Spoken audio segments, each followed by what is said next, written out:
Tranquilizo a todos, eu sou o último.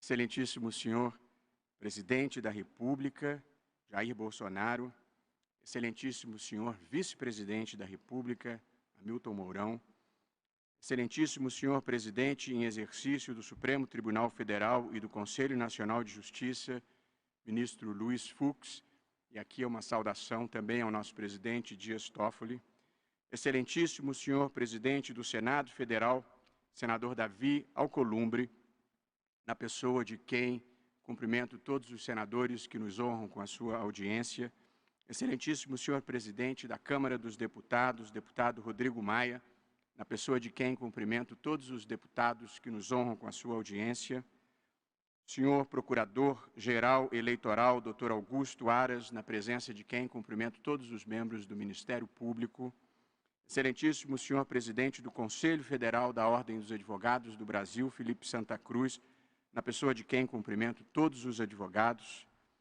excelentíssimo senhor Governador do Estado do Rio de Janeiro, Wilson Witzel, na pessoa de quem cumprimento todos os governadores que nos dão a honra da sua audiência, senhor Corregedor Nacional de Justiça, ministro Humberto Martins, senhores ministros dos Tribunais Superiores,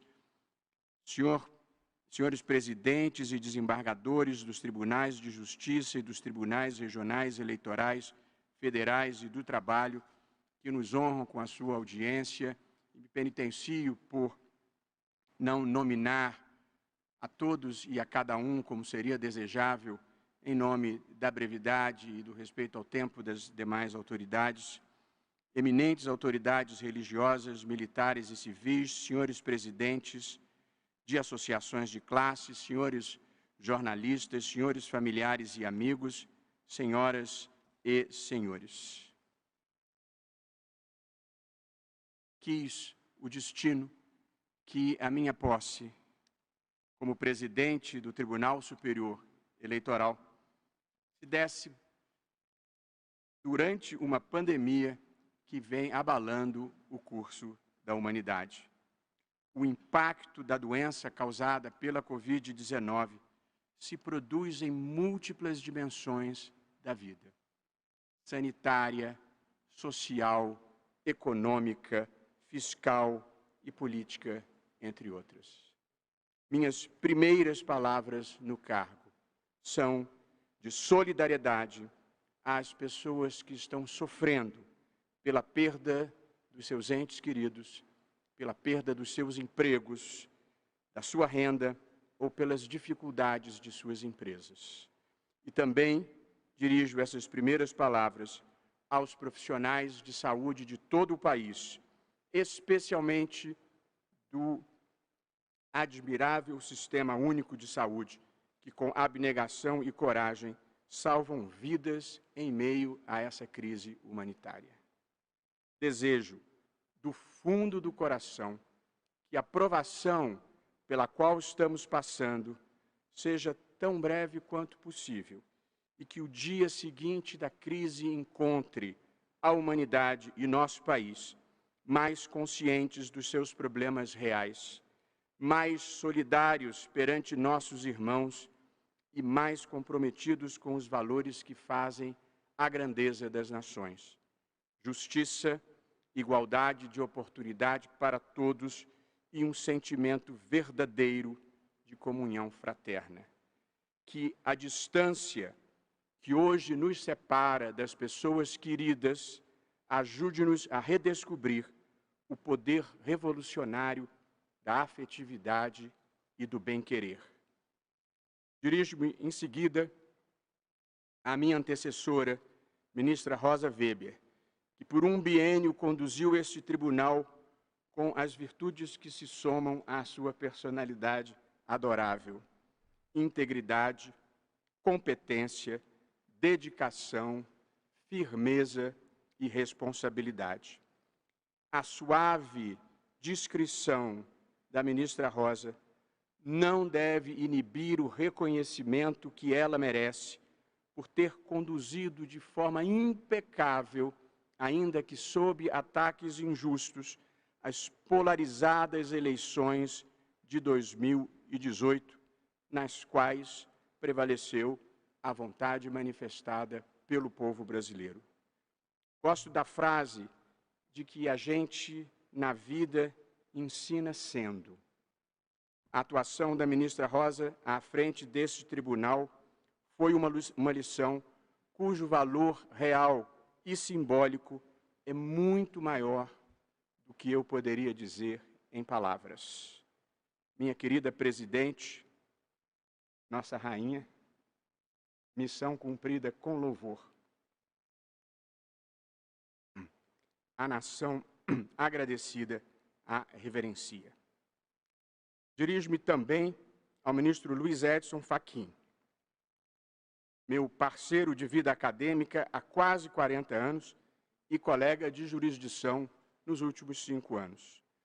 A nossa relação bem se aplica, querido Fachin, desde o primeiro momento, a frase inspirada do Vinícius de Moraes: a gente não faz amigos, a gente os reconhece. Pois bem, meu querido amigo, tem sido um privilégio viver as aventuras da vida institucional brasileira na sua companhia, beneficiando-me da sua fidalguia, honestidade intelectual e imensa vocação de bem servir à pátria que ambos amamos. Atuaremos irmanados em frutífera cogestão. Além do que, é sempre bom ter alguém para dividir as culpas. Cumprimento os queridos ministros Og Fernandes, Luiz Felipe Salomão, a quem agradeço a generosa saudação, Tarcísio Vieira de Carvalho Neto, Sérgio Banhos, Carlos Rorbá, Carlos Mário Veloso Filho e, em breve, Mauro Campbell. Meu pai sempre me ensinou que a gente deve andar em boa companhia. Acho que se a vida tivesse me permitido escolher a dedo os meus parceiros nessa jornada, eu não quereria nada diferente. Uma honra e um privilégio tê-los todos ao meu lado. Feitas as saudações, que não são protocolares, mas ditadas pelo coração, dirijo-me agora à classe política, aqui representada pelo presidente da República, Jair Bolsonaro, cuja presença nessa sessão virtual, em meio a tantas obrigações, eu agradeço sinceramente, representada também pelo presidente do Senado Federal, Davi Alcolumbre, Shalom Mazel Tov, e pelo presidente da Câmara dos Deputados, Rodrigo Maia, meu conterrâneo, que se tornou um nome nacional, e pelos parlamentares que me dão a honra de acompanhar esta sessão. Agradeço honrado a presença de todos, não como uma deferência pessoal a mim, mas como uma atenção institucional à justiça eleitoral que muito nos sensibiliza. Numa democracia, política é gênero de primeira necessidade. Não há alternativa a ela. Considero que a vida pública, vivida com integridade, idealismo e espírito público, é uma das atividades mais nobres a que alguém pode se dedicar. Ajudar a traçar os rumos da nação, escolher os caminhos do desenvolvimento, da justiça social e do avanço civilizatório é a missão sublime que toca aos agentes públicos eleitos. Uma vida que pode ser vivida com extraordinária grandeza. Porque penso assim, porque os ministros deste tribunal pensam assim, a valorização, o prestígio e o aprimoramento da vida política estão no topo da nossa agenda. Declino aqui, desde logo, 3 objetivos que irão mobilizar a nossa gestão relativamente à política. O primeiro deles é uma grande campanha pelo voto consciente.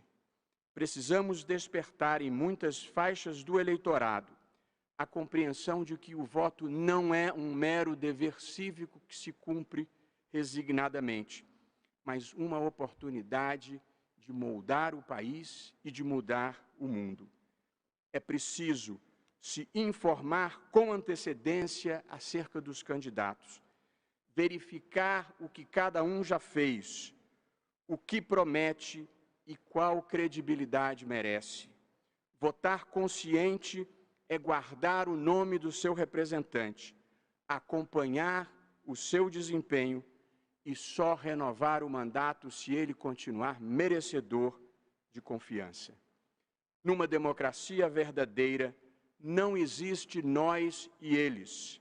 Eles são aqueles que nós colocamos lá. Um outro objetivo da nossa gestão será o de atrair jovens para a política, jovens patriotas e preocupados com o Brasil.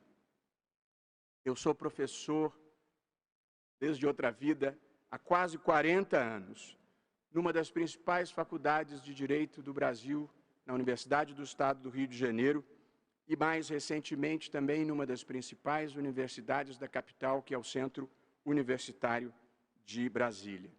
E daqui mando um abraço afetuoso a todos os meus colegas de vida acadêmica que trabalham anonimamente por um país melhor e maior.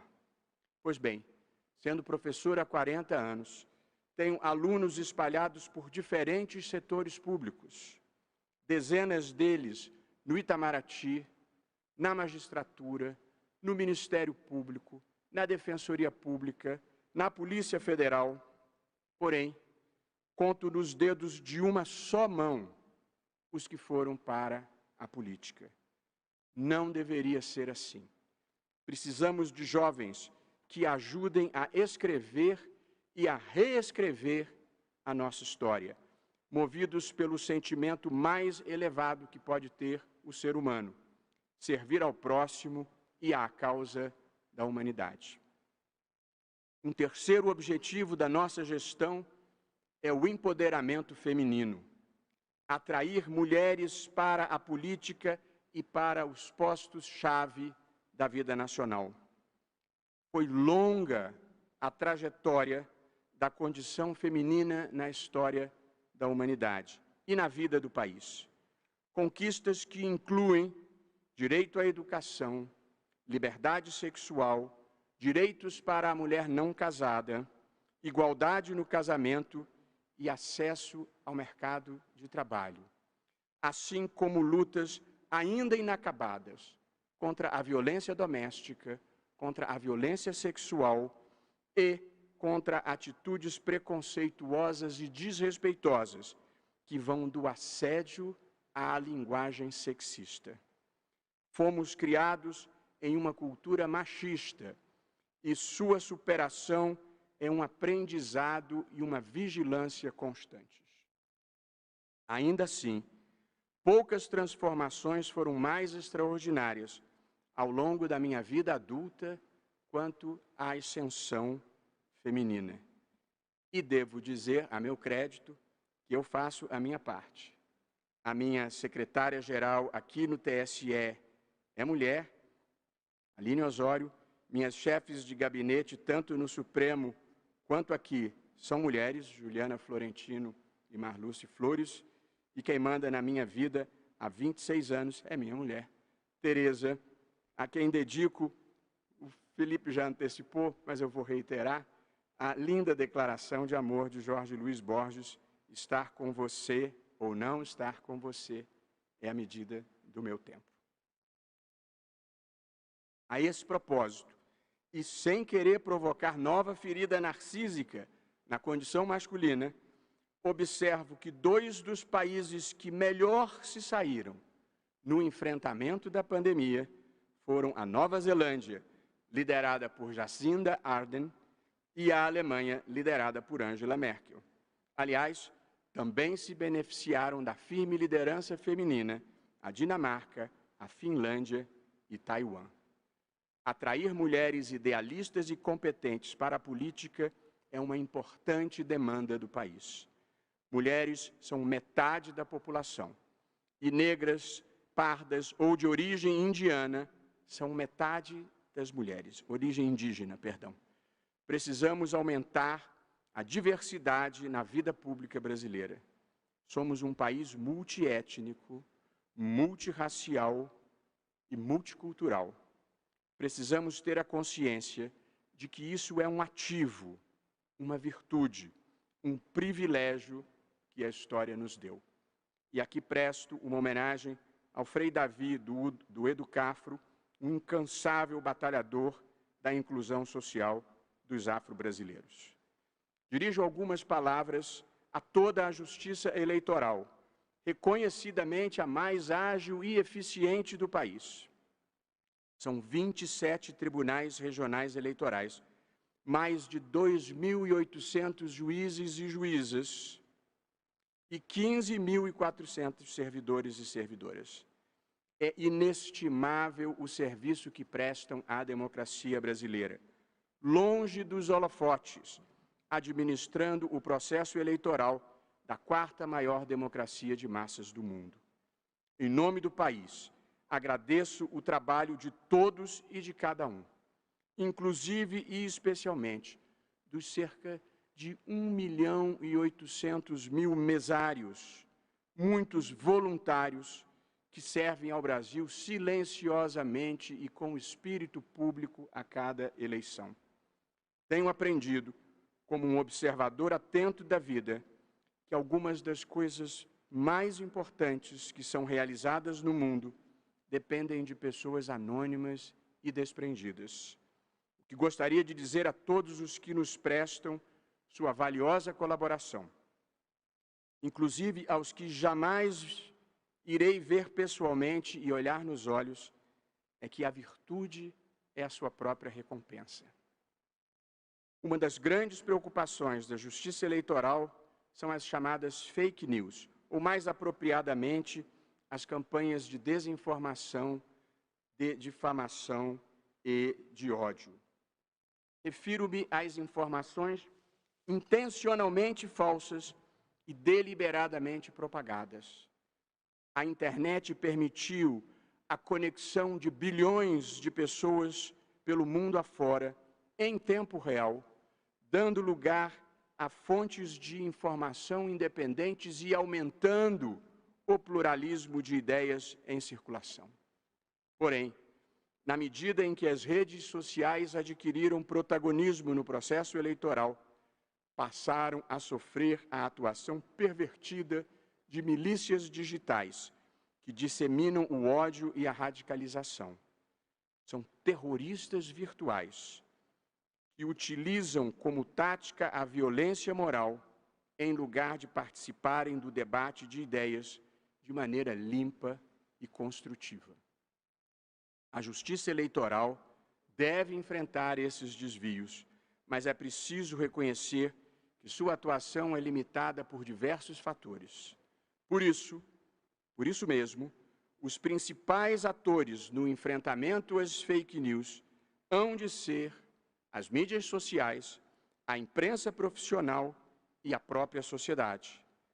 As plataformas digitais, como Google, Facebook, Instagram, Twitter e WhatsApp, todos parceiros do TSE sob a liderança da ministra Rosa Weber, podem e devem se valer da própria tecnologia e de suas políticas de uso para neutralizar a atuação de robôs e os comportamentos inusuais na rede.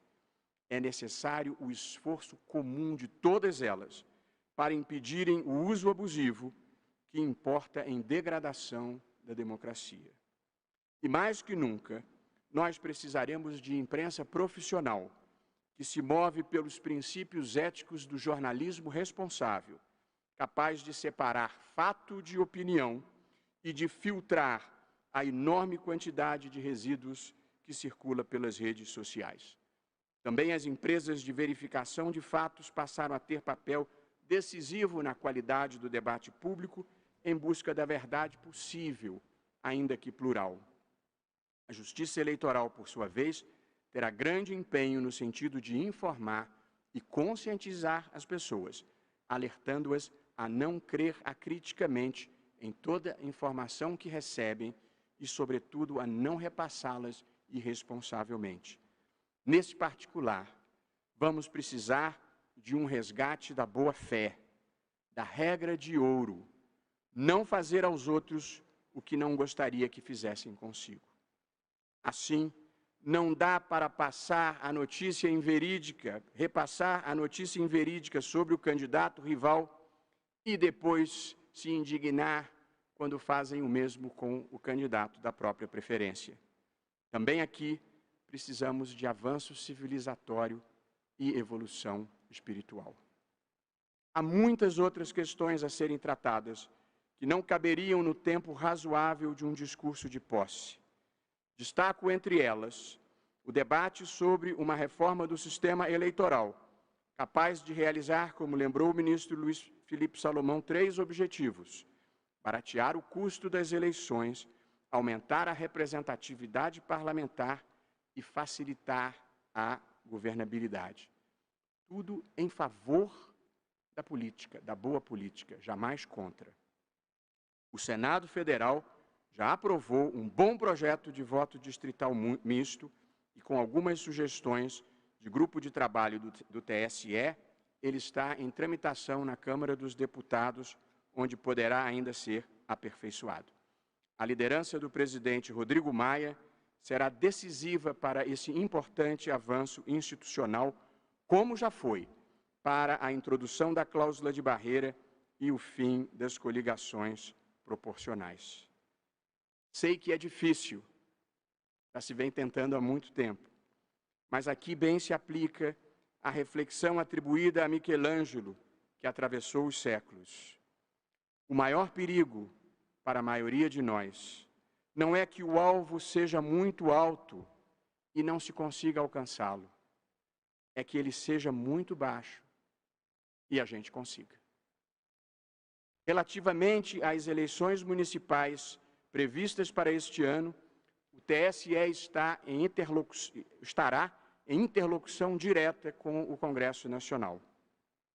Em conversas preliminares com os ministros da Casa, com o presidente do Senado e com o presidente da Câmara, constatei que estamos todos alinhados em torno de algumas premissas básicas. As eleições somente devem ser adiadas se não for possível realizá-las sem risco para a saúde pública. Em caso de adiamento, ela deverá ser pelo prazo mínimo inevitável. Prorrogação de mandatos, mesmo que por prazo exíguo, deve ser evitada até o limite, e o cancelamento das eleições municipais para fazê-las coincidir com as eleições nacionais em 2022 não é uma hipótese sequer cogitada. A Constituição de 1988 completa 31 anos no dia 5 de outubro próximo. Com ela, fizemos a travessia bem-sucedida de um regime autoritário, intolerante e muitas vezes violento para um Estado democrático de direito com eleições periódicas e alternância no poder. Essa foi a grande conquista da nossa geração. Um país sem presos políticos, sem exilados, sem violência contra os adversários. Democracia não é o regime político do consenso, mas aquele em que o dissenso é legítimo, civilizado e absorvido institucionalmente. Quem pensa diferente de mim não é meu inimigo, mas é meu parceiro na construção de uma sociedade aberta e de um mundo plural. A democracia tem lugar para conservadores, liberais e progressistas. Nela, só não há lugar para a intolerância, para a desonestidade e para a violência. Temos 3 décadas de estabilidade institucional que resistiu a chuvas, vendavais e tempestades. Não há volta nesse caminho. Só quem não soube a sombra é que não reconhece a luz, que é viver em um Estado constitucional de direito, com todas as suas circunstâncias. Nós já percorremos e já derrotamos os ciclos do atraso. Hoje, vivemos sob o reinado da Constituição, cujo intérprete final é o Supremo Tribunal Federal. Como qualquer instituição em uma democracia, o Supremo está sujeito à crítica pública e deve estar aberto ao sentimento da sociedade. Cabe lembrar, porém, que o ataque destrutivo às instituições, a pretexto de salvá-las, depurá-las ou expurgá-las, já nos trouxe 2 longas ditaduras na República. São feridas profundas da nossa história, que ninguém há de querer reabrir. Precisamos de denominadores comuns e patrióticos, pontes e não muros, diálogo em vez de confronto, razão pública no lugar das paixões extremadas. Antes de encerrar, presto uma homenagem a 3 professores extraordinários que iluminaram o meu caminho. Meu pai, Roberto Bernardes Barroso, José Carlos Barbosa Moreira e Jacó Dollinger. E faço isso não apenas por motivação afetiva, mas para lembrar a importância da educação e como ela muda e eleva a vida das pessoas. É a deficiência na educação, sobretudo na educação básica, que nos atrasou na história. A falta de educação produz vidas menos iluminadas, trabalhadores menos produtivos e um número limitado de pessoas capazes de pensar criativamente um país melhor e maior. A educação, mais que tudo, não pode ser capturada pela mediocridade, pela grosseria e por visões pré-iluministas do mundo. Precisamos armar o povo com educação, cultura e ciência. É uma boa hora de concluir. Em algum lugar do futuro, a pandemia vai passar. Vamos retomar nossas vidas e teremos de cuidar do nosso país. Os economistas cuidarão da economia, os sanitaristas da saúde pública e os políticos da política. A nós, juízes constitucionais e eleitorais, nos toca preocuparmos-nos com a defesa e o aprimoramento das instituições. Destaco, assim, 3 itens que devem permear qualquer agenda nacional pós-crise. Item 1, integridade, que é a premissa de tudo. Ela vem antes da ideologia, antes das escolhas políticas. Integridade não é virtude, é premissa básica da vida civilizada. Ela só precisa de 2 regras. No espaço público, não desviar dinheiro. No espaço privado, não passar os outros para trás. Não há como nos tornarmos verdadeiramente desenvolvidos sem a elevação dos padrões de ética pública e de ética privada que temos praticado. Segundo item, derrotar a pobreza extrema. A pandemia colocou um facho de luz sobre as condições desumanas em que vivem milhões de brasileiros. Entraram no horário nobre da televisão.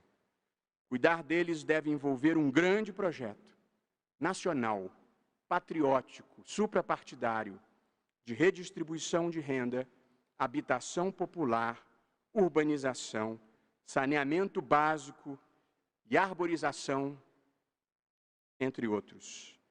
E num país onde a pobreza tem cor, isso significará também enfrentar o racismo estrutural da sociedade brasileira. E terceiro e último item, competência. Precisamos deixar de ser o país do nepotismo, do compadrio, das ações entre amigos com dinheiro público.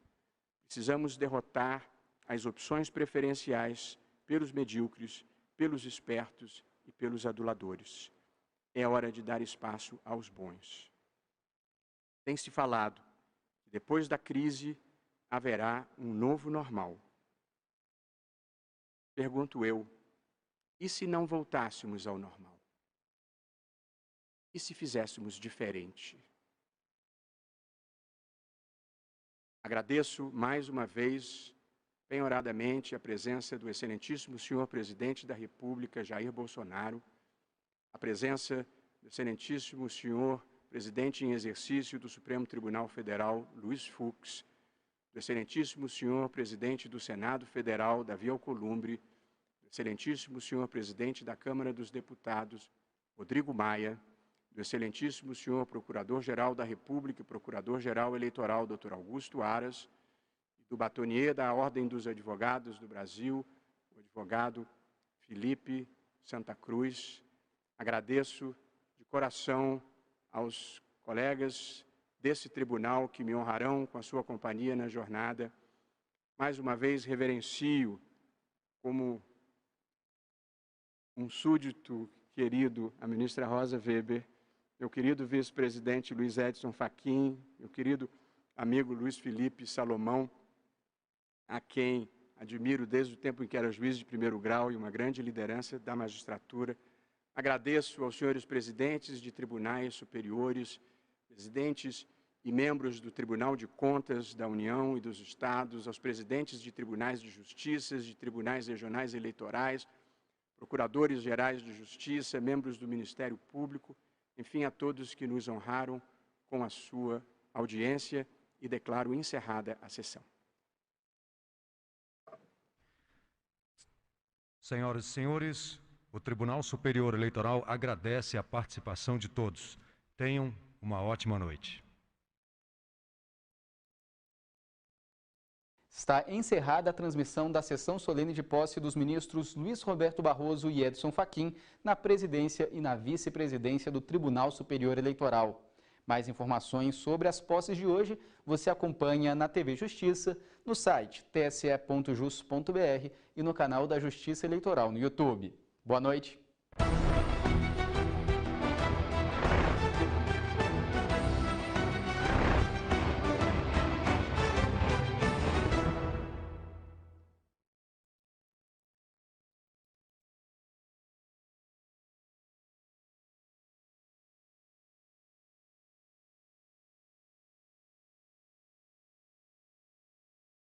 Desde 2015, é inconstitucional o financiamento de campanha eleitoral por empresas. Essa decisão veio do entendimento do Supremo Tribunal Federal. Então, partidos políticos passaram a custear as campanhas com recursos oriundos do fundo partidário, com doações de pessoas físicas, venda de bens, realização de eventos ou por meio do Fundo Especial para Financiamento de Campanha. Com o financiamento de pessoa jurídica havia uma desigualdade muito grande. Os candidatos que tinham acesso a doações vultuosas, eles tinham maiores chances de serem eleitos. As empresas financiavam os candidatos e eles ali ficavam devendo favores, o que não é o que a Constituição preconiza e não é o que se deseja de uma eleição.